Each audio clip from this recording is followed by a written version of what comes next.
આપનો પરિચય? ડૉક્ટર પ્રદ્યુમન વાજા, ધારાસભ્ય કોડીનાર. આજે વન નેશન વન ઇલેક્શન અંતર્ગત આજે એક સેમિનારનું આયોજન થયું. કઈ રીતનું આયોજન છે, શું ઉદ્દેશ? વિશ્વના સૌથી લોકપ્રિય રાજનેતા, ગુજરાતના પનોતા પુત્ર અને દેશના યશસ્વી વડાપ્રધાન શ્રી નરેન્દ્રભાઈ મોદી સાહેબે જ્યારે 2014માં દેશનું સુકાન સંભાળ્યું ત્યારે આ દેશમાં એક નવા યુગની શરૂઆત થઈ, એક સાંસ્કૃતિક રાષ્ટ્રવાદનો ઉદય થયો અને એમના પ્રયાસોને પરિણામે આ એક દેશ એક રાષ્ટ્ર હોવાથી જે પરિણામ એ આવ્યું કે one nation one tax, one nation one ID card, one nation one Ayushman card, one nation one tax, one nation one ration. આવા દેશ એક હોવાથી આ દેશમાં બધાની પહેચાન પણ એક હોવી જોઈએ.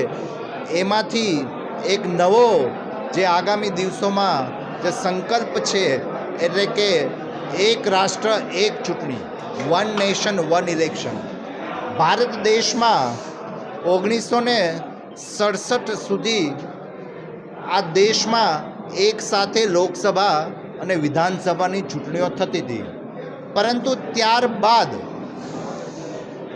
તત્કાલીન વડાપ્રધાને વહેલી ચૂંટણી જાહેર કરી અને સમગ્ર દેશમાં જે એક સાથે ચૂંટણી થતી હતી એ જે આયોજન હતું એ ખોરવાઈ ગયું અને 1971માં વહેલી ચૂંટણી થઈ.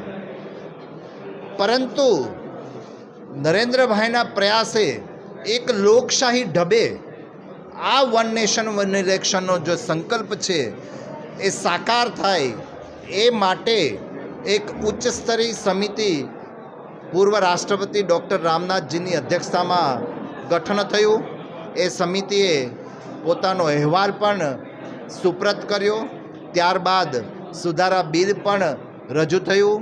એને ફરી વખત સંસદીય સમિતિ સમક્ષ મૂકવામાં આવ્યું અને આગામી દિવસોમાં સમગ્ર દેશમાં લોકસભાની ચૂંટણીઓ અને દરેક રાજ્યની વિધાનસભાની ચૂંટણીઓ, આ બધી જ ચૂંટણીઓ એક સાથે થાય, જેથી કરી અને જે અલગ અલગ સંસાધનોનો જે વેડફાય છે, જે ખર્ચ થાય છે ચૂંટણીઓમાં, જે અધિકારીઓ અને કર્મચારીઓ આમાં વ્યસ્ત હોય છે, જે પોલિસી પેરાલિસિસ છે, આ બધું જ દૂર થાય અને સમગ્ર દેશમાં એક સાથે ચૂંટણી થાય, જેથી કરી અને રાજનૈતિક નિર્ણયો પણ લેવામાં સરળતા રહે અને લોકોને પણ એક સ્થિર સરકાર મળે, લોકોનો પણ સમય બચે અને ખૂબ મોટી સંખ્યામાં લોકો આ લોકશાહીનું જે પર્વ છે, જે ઉત્સવ છે, એમાં ભાગીદાર થઈ શકે.